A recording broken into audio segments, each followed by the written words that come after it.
So Hassan Whiteside said some things.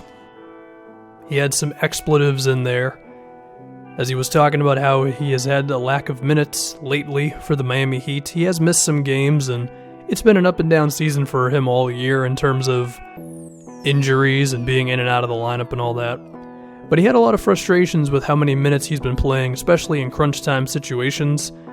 The previous game against the Nets, he did not play, I think, in the fourth quarter or the overtime pretty much at all. And I think what we're seeing from this, besides just obvious frustration on the part of Whiteside, is I do think he thinks highly of himself, more so than perhaps Spoelstra and the Heat coaches do. And before I go into just everything that I talk about with Whiteside in this thing in terms of the pros of his game, the cons of his game, why it makes sense for Miami to not have him out there as much because of spacing and Olynyk making them a better offensive team, I guess I'll talk about a potential trade now. The thing with Hassan is he makes so much damn money compared to how good he actually is that I don't really know why another team would want to take him on. I guess it would only make sense if they were trading away a really bad contract and they could bank on Whiteside being a decent player.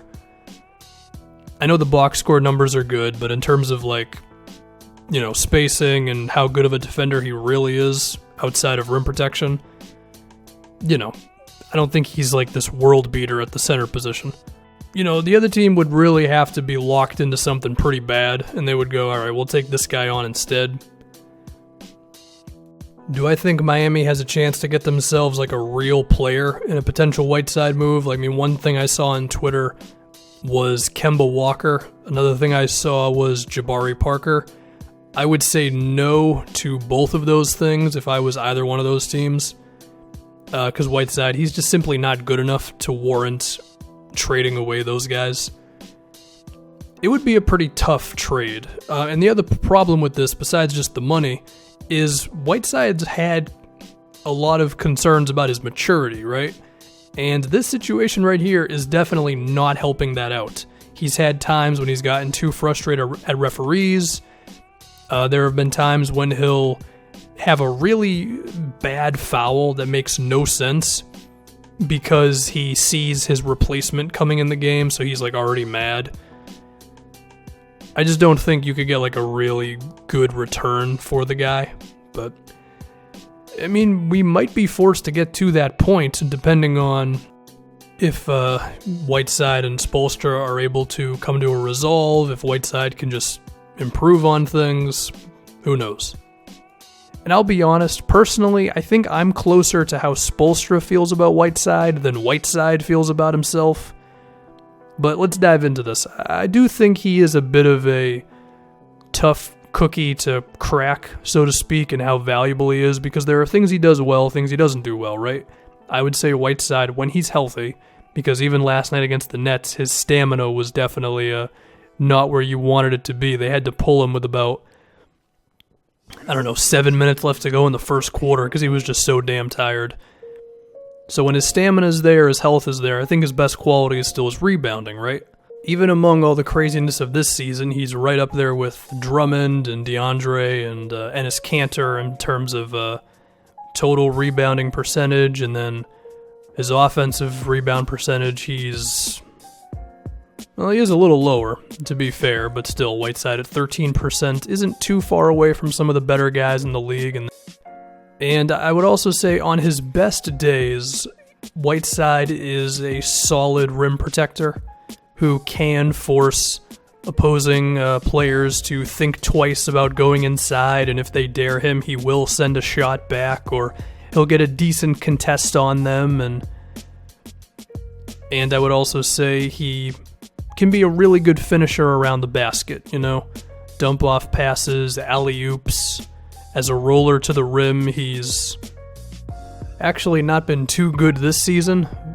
He's in the 40-somethingth percentile, but last year he was very good at 84%. I think a lot of that is just being healthy, having more verticality, being a little faster than the opposing big, that sort of thing.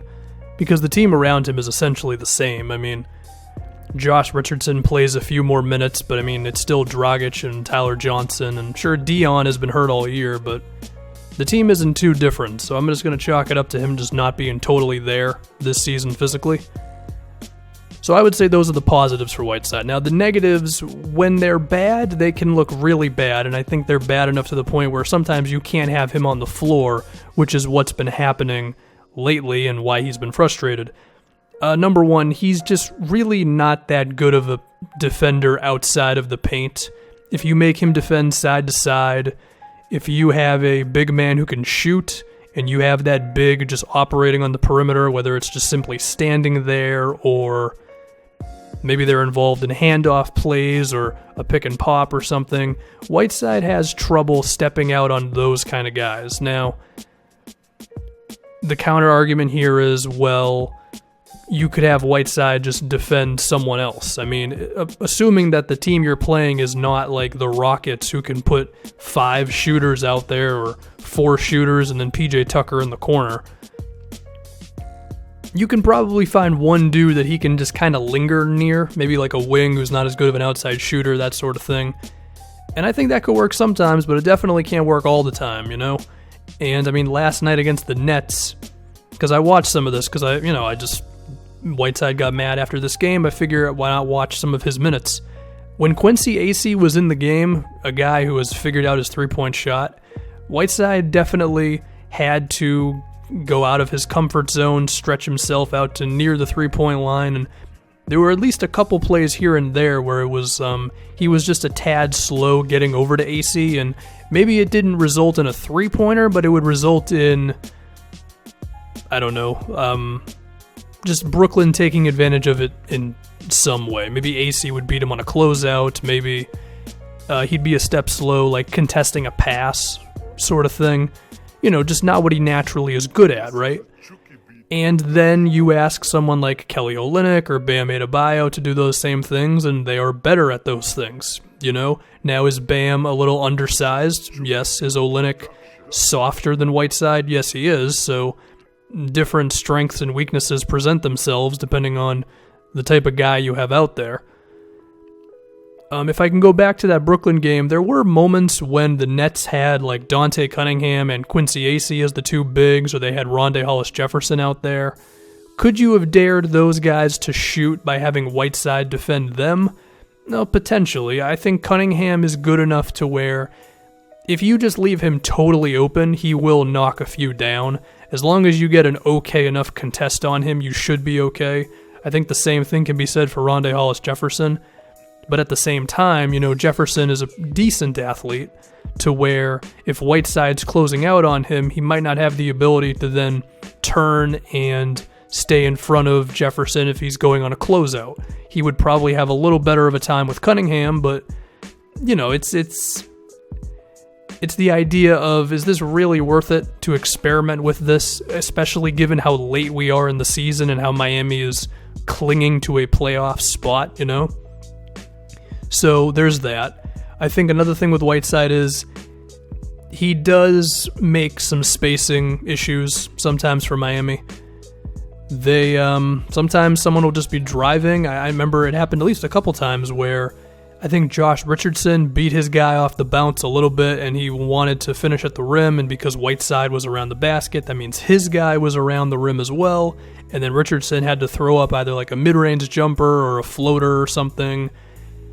There are usually, I don't know, maybe 3 to 6 of those obvious plays a game, and then there might be another 4 to 5 subtle ones that are not as noticeable, but it might be like someone was going to cut from the corner, but they couldn't because Whiteside was around the basket, those sort of things. I mean, pretty much all centers in the NBA at one time or another do mess up the spacing a little bit, unless you're like Ryan Anderson, who just happens to be playing center and never goes into the paint. So that's always going to happen here and there, but it does seem like with Whiteside, sometimes it's a little extra. Maybe that's because of Spoelstra, maybe that's because Whiteside just lingers around the basket because that's his default thing. Maybe it's because he actually does have a bit of a mid-range jumper, if I'm not going crazy here. But he's not scary at all in terms of hitting jumpers that frequently. He does have a floater that's looked good when he's decided to use it, so I think that's something you could go to, but yeah, it seems like if it's either that or have Olynyk just be out there and then you have 5 out, that has been better for Miami's offense this season. And the numbers do back that up, as when Olynyk is in the game, Miami scores about 10 more points per 100 possessions than when Whiteside is in the game. Now, defensively, they are a little better when Whiteside's in there as opposed to Olynyk, about a full point better. But once again, I mean, if the offense is just going to completely die with him in there, then yeah, you're going to have some problems. And I do think it's interesting that, Bam Adebayo has been making a lot of news this season for how good he has been, and I mean, I think a lot of it is justified. Miami's offense isn't too good with Bam in there either. It's only like a little bit better than Whiteside, and their defense between both of them is basically the same, so it seems like Miami just as a whole is better when they've got just all the parts moving of that offensive thing they have with Olynyk's handoff plays and James Johnson, who can be a second or third ball handler, and Dragic and Tyler Johnson in pick and rolls, and then Wayne Ellington coming across off-ball screens to shoot 3-pointers. It just seems like when you don't have the big man just plopped in the middle, that whole thing just works a bit more. So, yeah, I mean, are there solutions? Are there ways for Spoelstra to try to fix this with Whiteside? Yes, but I don't think it can really happen this season because, I mean, how many more games do they have left? They have 5 games left, and they are currently the 8th seed. And they might even be like locked into the 8th spot at this point because Detroit is 4 games back.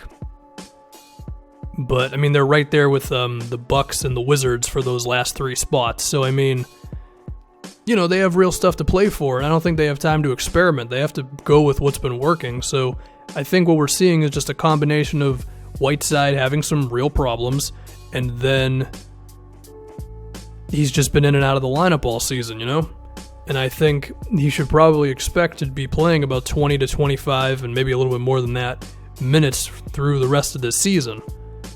As far as ways that this can be improved on, I mean, number one, he could just be more of a passer. It was kind of a meme for a year or two that the dude was like the least passing player in the entire NBA, and whenever he would get an assist, it'd be like the craziest thing ever. I think he's gotten a little better.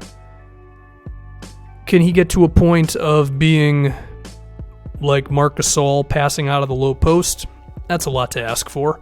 Could he be like Andre Drummond, where he will be at the top of the key, and then teams will, or the Heat will have cutters going to the rim? Well, potentially, but if you're going to do that, then Whiteside has to be able to make opposing big guys pay for backing up off of him. Drummond does it through just going off the dribble. Can Whiteside go off the bounce like that? I mean, it's probably going to take like an off season of work to get there. And if all this isn't going to be like his way of contributing on offense, then I don't know. I mean, I don't think it's going to happen with him as a post-up player. Could he go to another level as an offensive rebounder? Potentially. Because, he's at like 13%, which is damn good, but it's a bit different than being like the elite of the elite. I don't know. The 10 points difference between Olynyk and Whiteside, that is pretty drastic. That's the type of thing where no matter how much work you put in, you might not be able to really make that up.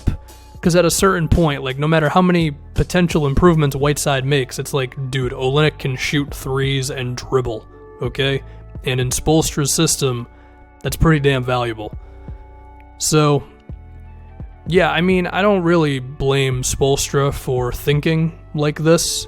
I don't totally blame Whiteside for being frustrated. I would disagree with him on his assessment that he's one of the best centers in the league. I mean, I think if I started ranking all the centers in the NBA without really thinking about it, he probably ends up somewhere between like number 11 and number 14 or something, The box score stuff is good, but he's got problems, no doubt. But yeah, Whiteside might be frustrated, but I do think Spoelstra has some good reasoning for not putting him out there.